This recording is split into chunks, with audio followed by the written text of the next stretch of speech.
Welcome back to my YouTube channel. तो आज हम बात करेंगे बिहार डीएलएड का प्रीवियस क्वेश्चन 9 अप्रैल 2024 का। तो फर्स्ट क्वेश्चन है, राष्ट्रीय संघ संयुक्त राष्ट्रीय संघ की स्थापना कब हुई? तो ऑप्शन नंबर ए है 1939 तो और 1945 और सी में है 1947 और डी है 1948। तो हम अब बताते हैं कि 1900 इसका आंसर क्या हो जाएगा, 1945 हो जाएगा, ऑप्शन नंबर बी हो जाएगा। बट 1939 कौन सा दिन है? तो 1939 को सेकेंड वर्ल्ड वार स्टार्ट हुआ था 1939 को। और 1947 को कौन सा खास दिन है? तो 1947 को हमारा देश आज़ाद हुआ था। और 1948 को में महात्मा गांधी 30 जनवरी 1948 में क्या हुआ था, महात्मा गांधी का हत्या हो गया था। उसके बाद देखिए क्वेश्चन नंबर 72 है, भारतीय संविधान की किस धारा के अंतर्गत आदिवासियों को कमजोर वर्ग का स्थान दिया गया था? तो कौन सा संविधान की धारा? तो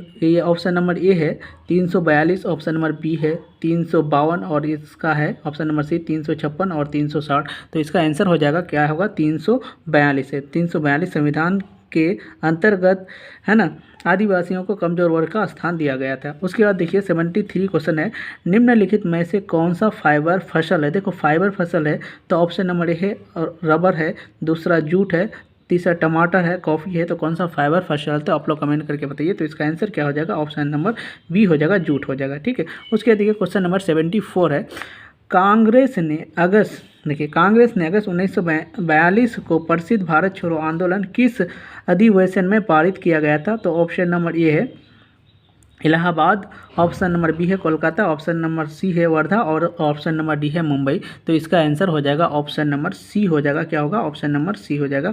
उसके बाद देखिए क्वेश्चन नंबर 75 है, क्वेश्चन नंबर 75 है, हिंदुस्तान रिव्यू को अंग्रेजी मासिक के रूप में किसने प्रकाशित किया था? तो ऑप्शन नंबर ए है लाला हरदयाल, ऑप्शन नंबर बी है डॉक्टर सच्चिदानंद सिन्हा और ऑप्शन नंबर सी है फिरोजा शाह मेहता और ऑप्शन नंबर डी है महात्मा गांधी। तो इसका आंसर हो जाएगा, क्या हो जाएगा, ऑप्शन नंबर बी हो जाएगा। उसके देखिए भारत की ऑप्शन नंबर डी है,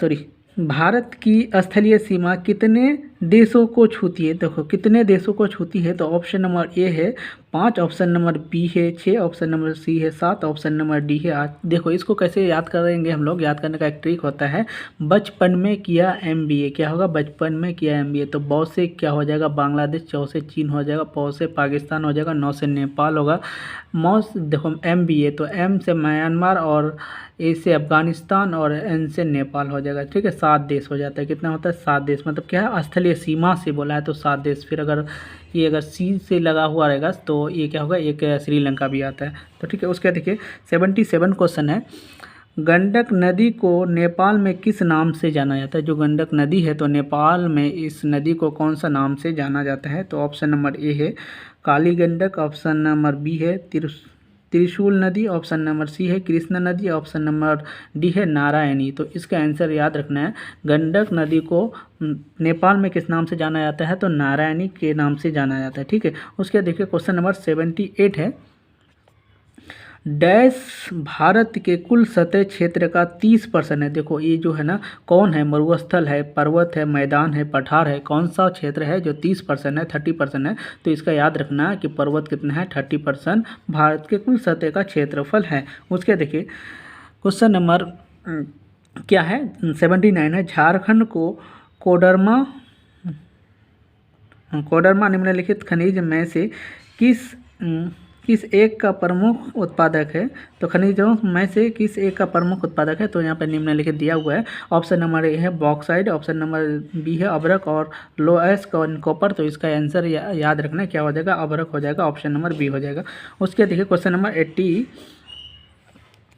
80 है, भारत में वन और वृक्ष आवरण इसके कुल भौगोलिक क्षेत्र का है डैश कितना क्षेत्र है? 30% है लगभग। देखो ऑप्शन नंबर क्या है, लगभग 30% है, option number 24%, option number B में 24% है, ऑप्शन नंबर सी है 35% है, ऑप्शन नंबर डी है लगभग कितना, 40% है। तो इसका आंसर हो जाएगा ऑप्शन नंबर बी हो जाएगा, ऑप्शन नंबर बी क्या हो जाएगा, लगभग 24% है, मतलब 24।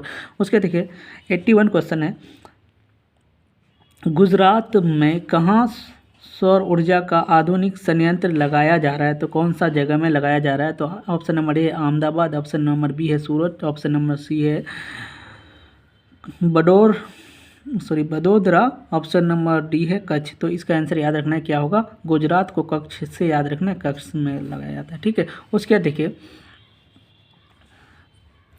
भारत की पहली रेलगाड़ी कितने किलोमीटर के लिए चली थी? तो कितने किलोमीटर के लिए चली थी? ऑप्शन नंबर ए है 23 किलोमीटर, ऑप्शन नंबर बी है 34 kilometre, option number C 13 kilometre, option number D 42 kilometre. और ये भी बताना, आप लोग कमेंट करके बताना कहाँ से कहाँ तक चले थे। ठीक है, तो इसका आंसर हो जाएगा ऑप्शन नंबर डी होगा मुंबई।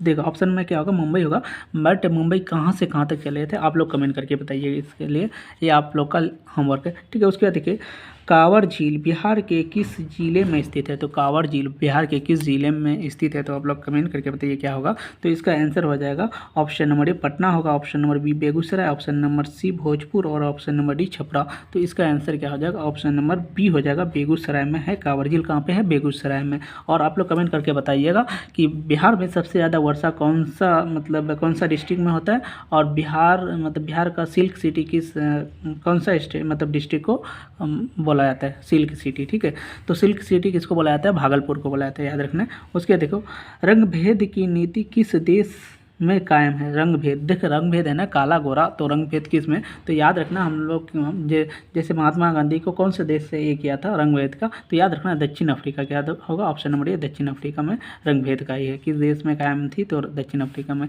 उसके देखिए ये क्वेश्चन बहुत इंपॉर्टेंट क्वेश्चन है, बहुत बार पूछा हुआ क्वेश्चन है। तो ये देखो क्वेश्चन क्या है, बिहार से उड़ीसा को कब पृथक किया गया था? तो ऑप्शन नंबर ए है 1934, 1935, 1936, 1938। तो देखिए क्या है कि बिहार को ना बिहार से उड़ीसा कब ये पृथक हुआ था? तो 1936। बंगाल कब हुआ था? और देखो पश्चिम बंगाल कब हुआ था?